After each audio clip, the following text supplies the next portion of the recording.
se nos acaba el viernes.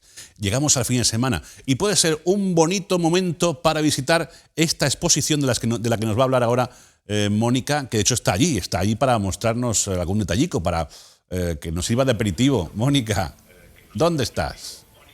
Claro que sí, ya sabes que nos encanta daros planes para los fines de semana. Pues mira, estamos en el patio de luces de Diputación, sí, porque la Diputación Provincial y los museos de Terque se han dado la mano para llevar a cabo esta exposición que os vamos a mostrar así un poquito, tampoco entera, ¿sabes? Para que os acerquéis hasta aquí y os quedéis ahí con el gusanillo y lo descubráis vosotros mismos. Una exposición, como te digo, que recoge los carteles de la transición y que nos la va a contar su comisario, Javier García. Muy buenas tardes, Javier. Buenas tardes, muchas gracias.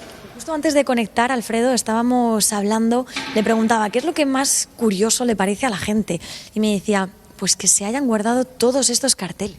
Sí, la verdad que la exposición se nutre principalmente de donaciones de gente de Almería que durante sus años de estudiantes, sobre todo, recogieron estos carteles que más que carteles políticos eran símbolos de la libertad que volvía a España después de 40 años de dictadura. Bueno, ¿qué nos encontramos, o mejor dicho, en vez de decir qué nos encontramos, cómo se compone esta exposición, Javier, y qué partes tiene?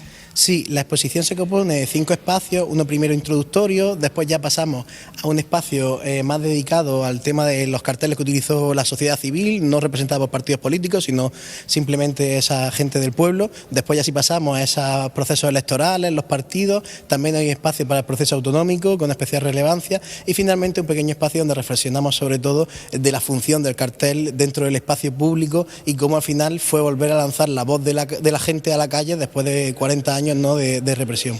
Bueno, este es el inicio de la exposición. Sí, bueno, en el inicio al final tenemos una de las cosas más llamativas, ¿no?, que es ese ABC con la cara del dictador, que fue con el que abrió además ese día del 20 de noviembre cuando fallece, que fue de los más representativos al ser tan directo, ¿no?, esa cara en blanco y negro, ¿no?, que llamó mucho la atención ya en su momento y que al final nos muestra cómo inicia este proceso, ¿no?, que aunque ya previamente había habido gran lucha social por parte de muchos españoles, pues al final hasta que no fallece no se ha dado parte por la historiografía de decir, pues sí, empieza ese proceso, ¿no?, definitivamente. Si continuamos avanzando.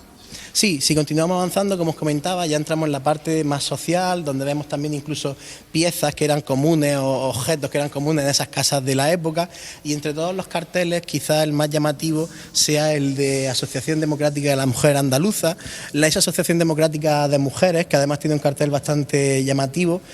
Estos carteles son más humildes, no tiene una paleta de color mucho más restringida que los grandes de los partidos políticos, pero fue una de las primeras asociaciones que se reúne justo después tras la muerte del dictador, solo una semanita después se reúne en Madrid y a partir de entonces empiezan ya ese movimiento por la igualdad que había empezado ya en esas asociaciones de amas de hogar y amas de casa que había durante la dictadura, ¿no?, valiéndose en ese caso también las mujeres como gran parte de la sociedad civil de lo que tenían a sus manos de la estructura franquista para poder luchar contra el propio régimen desde dentro. Si seguimos avanzando, ya pasamos con ese título de a las urnas, pues a ver todos esos grandes carteles que hicieron los partidos políticos cuando ya hay esa gran explosión de convocatorias electorales tras la aprobación de la ley de reforma política en el 76. Los más llamativos pues entran mucho en este caso los del Partido Socialista, que se valió sobre todo de los dibujos para hacer esa visión esperanzadora y llena de color, ¿no?, de cara a ese futuro, y con grandes dibujantes como fue José Martín. Después, si nos pasamos más al fondo, vemos sobre todo las caras de los principales líderes políticos de aquella época. Por ejemplo, la marca de Unión de Centro Democrático siempre estuvo muy ligada al propio Adolfo Suárez, ¿no?, a ser, de hecho, el propio político el garante, ¿no?, de la validez y de la buena acción del partido, ¿no?, durante los años de la transición. Al igual que tenemos eso, si seguimos avanzando, pues vamos viendo distintos partidos de todo el espectro, ¿no?, de político, del arco político que había en aquel momento, de Alianza Popular y también algunos carteles que representan, ¿no?, también a las elecciones municipales, que incluso por algunos historiadores se ha dado como final de la transición la fecha del 79, ya que es realmente el momento en que la democracia llega a todos los municipios. Si seguimos más hacia adelante, entramos ya en el apartado de Andalucía Nuestra, hemos titulado, utilizando el título que utilizó la propia Junta Preautonómica de Andalucía para hacer la propaganda del referéndum de autonomía del 28 de febrero. Vemos carteles que no solo hablan del 28 de febrero, sino también del 4 de diciembre, de esas primeras manifestaciones que hay en toda Andalucía por el derecho, ¿no?, a la autonomía y esas elecciones.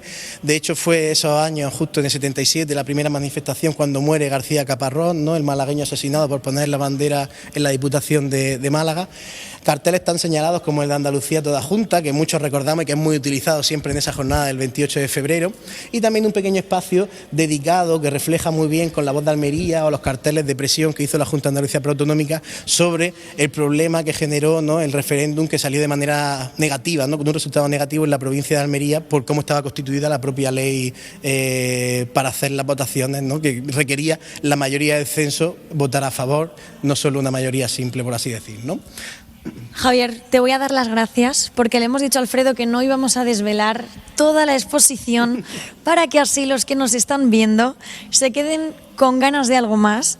Y es que lo que falta es algo también muy llamativo, lo vamos a dejar ahí porque no sé si estamos a tiempo de venir a las visitas guiadas o no.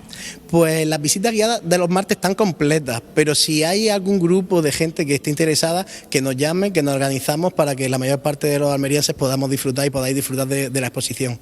Javier, muchísimas gracias por este mini recorrido tan, pues con tanta información que nos has dado en este poquito tiempo que tenemos. Gracias. Perfecto, muchas gracias a vosotros. Alfredo, pues ya lo has escuchado, las visitas de los martes están completas, pero bueno, siempre se puede hacer algún huequito que otro. Claro. De momento, lo que sí que está clarísimo es que hasta el 6 de marzo podemos venir hasta el patio de luces de la Diputación para visitar y recorrer esta exposición de carteles de la transición. Mañana voy a ir yo a visitarla. En fin, pues Mónica, luego me cuentas, ¿qué te parece? Que descanses. Buen fin de semana. Y vosotros, hasta el lunes. Hasta el lunes. Adiós, compañera.